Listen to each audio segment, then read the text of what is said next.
السلام عليكم. على خلفية التسريبات الأخيرة التي كشفت عن شرائه فندقا فاخرا بالعاصمة الفرنسية باريس،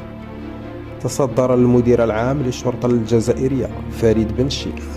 المشهد الإعلامي مؤخرا، وأصبح اسمه مثيرا للجدل لدى الرئيس الجزائري عبد المجيد تبون، بحسب ما أفاد موقع مغرب انتيليجنس الناطق بالفرنسية نقلا عن مصادره المطلعة.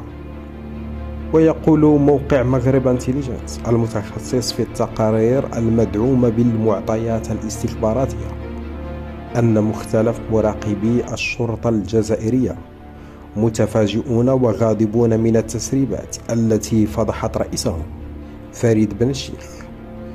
وكانت فضيحة فساد من العيار الثقيل قد هزت الشارع الجزائري قبل أيام بطلها المدير العام للأمن الجزائري فريد بن الشيخ، حيث كشفت تسريبات للصحفي الجزائري عبد سمار